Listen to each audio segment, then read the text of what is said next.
Hello, friends. This is Becky with Becky Budgets. If you are new to this channel, because I do have some new subscribers, just wanted to go over the fact that me and my husband are currently on a journey to pay off $69,000 worth of debt in order to get it into our first home within the next 5 years. If that's something that you're interested in, please go ahead and hit that like button, subscribe to the channel, and if you are so inclined, go ahead and hit that notification bell below so that you'll be notified if I post any new content.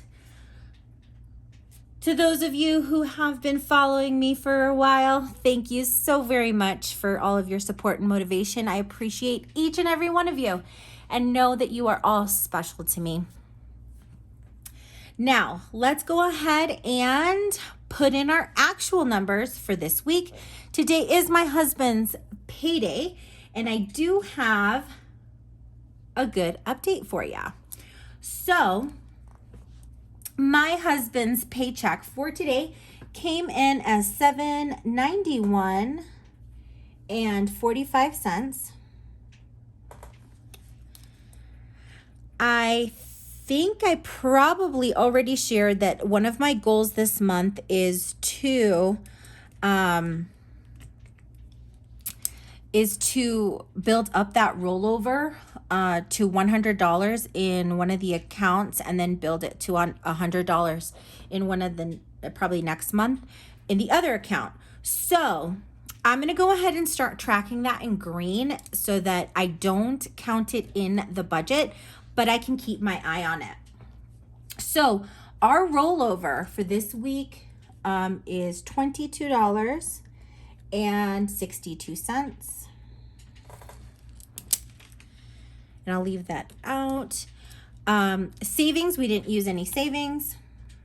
So like I said, I'm going to go ahead and ignore that rollover amount. And the total income for the week was $791.45. Now, T-Mobile did come in as planned. It was $70.67. The Chase Freedom was $114. Xfinity came in as $148.32. And we are right back to Advantage. I was finally able to talk to someone who was a manager who was able to help me and was able to explain everything to me so that I understood what had happened. So basically what they did was, since I had said that I didn't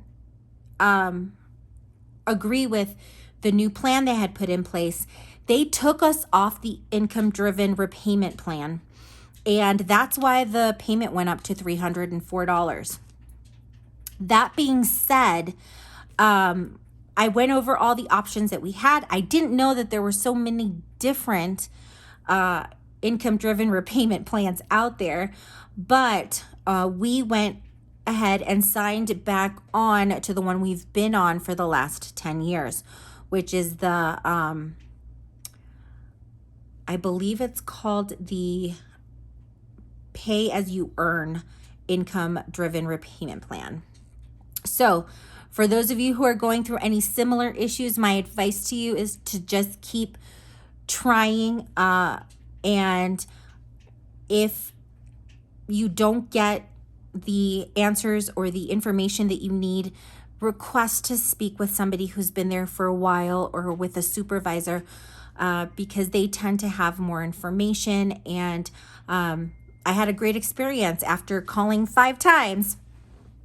That being said, that was a long story, but what they ended up doing was our payment for this month is $95.68. This will be like this until August. Now, because of the overpayment last month where we paid $313, they are holding off on charging us for I believe it's $80 for the next 2 months. And then our full payment of $180 is going to go into effect in August. So for now, we're paying $95.68, which is awesome because it got our budget back into the normal flow of things. Microsoft is going to be $15.71. And then the Cricket is its monthly $10.79. Now, when we add these together,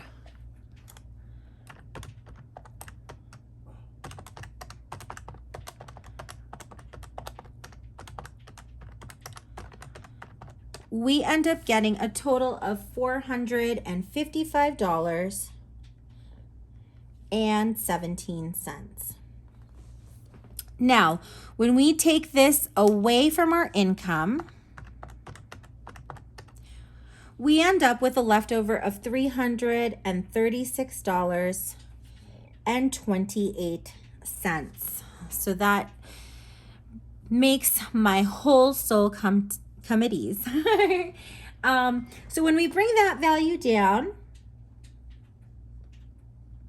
we are going to actually be able to pay some of what we owe to make the monthly variable envelopes get filled.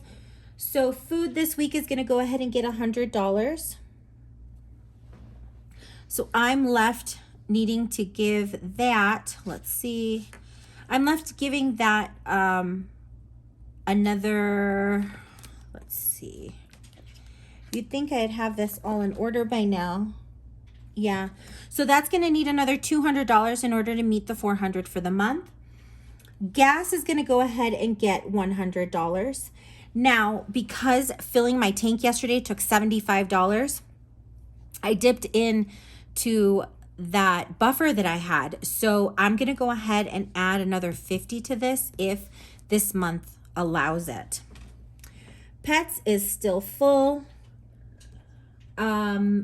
My husband isn't getting anything. I'm not getting anything. And then eating out and miscellaneous are still full. So that brings our variable envelope total down to $200. And let me check to make sure that that's in frame, and it is not. So there we go. When we take $200 away from our leftovers, we are left with $136.28. Now, when I pull that value over,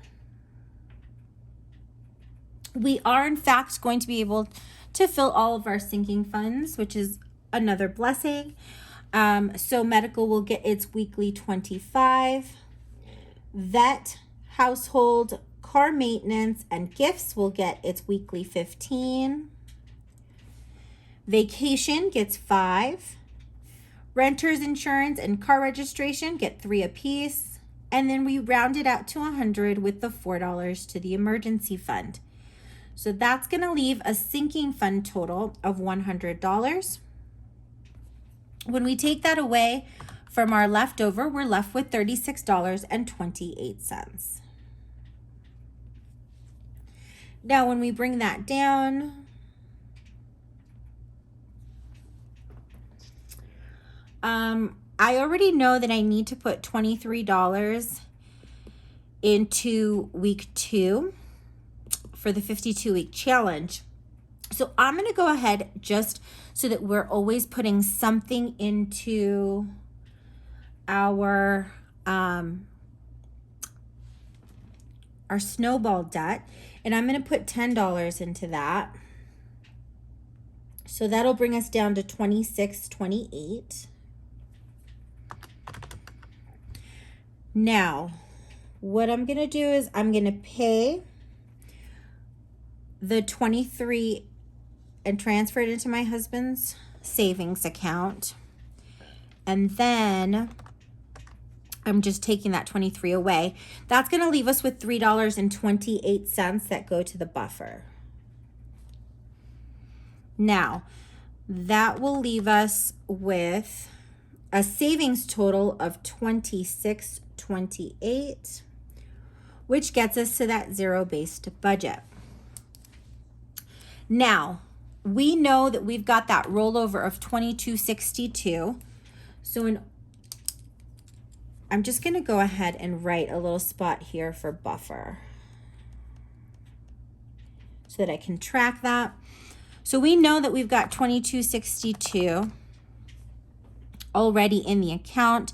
We're going to go ahead and add $3.28 to that, which is going to bring our buffer up to $25.90. And that's just a little side note for me,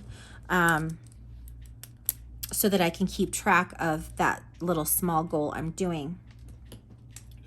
Now, as always, let's go ahead and check my math. So we've got a income of $791.45 minus our bill total of $455.17 minus the variable expense envelopes minus our sinking funds minus our $10 to Dell, and last but not least, minus our extra savings. And that gets us to that beautiful zero-based budget. Now, when I say my beautiful zero-based budget, all I mean by that is that every single cent in my budget is given a purpose. And so it takes the guesswork out of a lot of stuff. Perfect. So I am so thankful that everything worked out with Advantage, that we're back on a plan and we're not going to have to worry about this until another year, and that we are going to be able to add money to our variable expenses since we have the food this month is kind of going really close to what I've got in the envelope, and it's just very different for me. And I'm happy we're going to be able to replenish gas as well, because that got hit a lot this week with us having to fill our tanks. I will be back tomorrow with our cash stuffing, as I do every Friday. And as always, I hope that each and every one of you is having a wonderful day. Take care, and I'll see you tomorrow. Bye.